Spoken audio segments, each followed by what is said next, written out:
Morning everyone, I am Nikhil Rathore from class 10th। तो आज मैं प्रेजेंट करने वाला हूँ एक छोटा सा टॉपिक एयरवेज।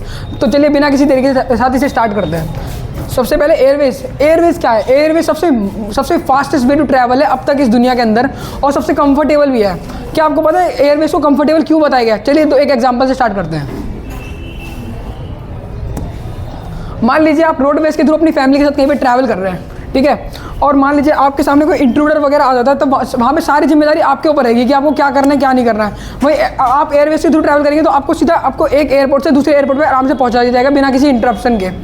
वही अगर हम लोग दूसरे एग्जाम्पल के साथ लें, मान लीजिए आपको एक कॉन्टिनेंट से दूसरे कॉन्टिनेंट में सफ़र कर रहा है, बीच में आपको ओशन पड़ रहा है, तो यहाँ पे भी आप इजीली इसमें मतलब एक कॉन्टिनेंट से दूसरे कॉन्टिनेंट में जा सकते हैं। लेकिन अब कुछ लोगों के मन में सवाल आया होगा कि हम लोग वाटरवेज का भी तो यूज़ कर सकते हैं, लेकिन जितने हम लोग वाटरवेज का एक चक्कर लगाए उतने में हम लोग एयरवेज का आराम से 4-5 चक्कर लगा सकते हैं। उसके बाद आता है हमारे प्रॉब्लम्स ऑफ एयरवेज। चलिए इसे भी एग्जाम्पल के साथ स्टार्ट करते हैं। देखिए हर चीज़ एकदम परफेक्ट नहीं होती, किसी ना किसी चीज़ में प्रॉब्लम तो होती है। जैसे एयरवेज में हमारे यहाँ पे प्रॉब्लम है, सबसे पहली प्रॉब्लम हमारे यहाँ पे है एक्सपेंसिव होना। एयरवेज काफ़ी एक्सपेंसिव होते हैं जिस वजह से काफ़ी लोग उसे अफोर्ड नहीं कर पाते हैं, और मतलब काफ़ी लोग उसका इस्तेमाल भी नहीं कर पाते हैं। उसके बाद हमारा आता है बैड कंडीशन ऑफ वेदर।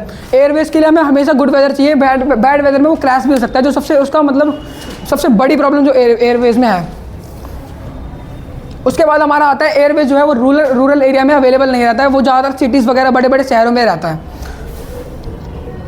और उसके बाद हमारा आता है मतलब हम लोग एयरवेज में ज़्यादा भारी सामान लेके जा नहीं सकते, ज़्यादा हम लोग उसमें ट्रांसपोर्ट नहीं करवा सकते, जिस वजह से और ज़्यादा वो एक्सपेंसिव हो जाता है।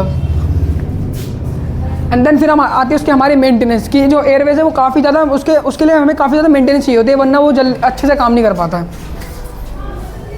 उसके बाद आता है हमारा एयरपोर्ट्स। अब एयरवेज को रखने के लिए कोई ना कोई तो जगह चाहिए होगी, वो हमेशा हवा में तो नहीं उड़ेगा, इसलिए हमें उसे कहीं ना कहीं रखने के लिए जगह चाहिए जिसे हम लोग एयरपोर्ट कहते हैं। तो हम लोग यहाँ पे देखेंगे कुछ बड़े एयरपोर्ट, कुछ मेजर एयरपोर्ट। अगर मैं छोटे की बात करूँगा तो यहाँ पे हमारा काफ़ी टाइम निकल जाएगा। सबसे पहला एयरपोर्ट आता है हमारा नई दिल्ली का, जो कि हमारा इंदिरा गांधी नेशनल एयरपोर्ट। ये उसके बाद हमारा आता है महाराष्ट्र के अंदर Chhatrapati Shivaji Maharaj airport.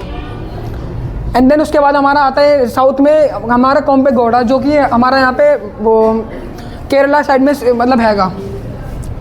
And then उसके बाद हमारा आता है वेस्ट बंगाल का नेताजी सुभाष चंद्र बोस एयरपोर्ट। उसके बाद हमारा आता है राजीव गांधी एयरपोर्ट जो तेलंगाना में है। एंड देन फिर हमारा फाइनल ये कोचीन का एयरपोर्ट, और यहाँ पे चेन्नई का भी हमारा चेन्नई इंटरनेशनल एयरपोर्ट भी इसमें काउंट होता है। एक सेकंड पॉज। एयरवेज को जो है नेशनलाइज 1953 में किया गया था। उससे पहले जो एयरवेज थी वो प्राइवेट एक तरह से प्राइवेट चीज़ थी, मतलब वो पब्लिकली अवेलेबल नहीं थी।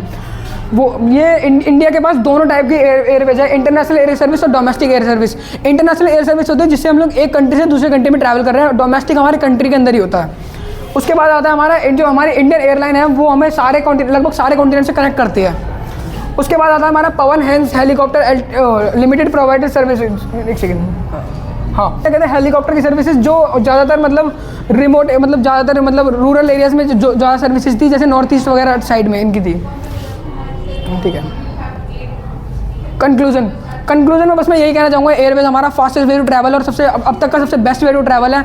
लेकिन हाँ वो एक्सपेंसिव है, लेकिन उसने काफ़ी ज़्यादा मतलब मेजर रोल हमारा करा है हमारे ट्रांसपोर्ट सिस्टम में। Thank you.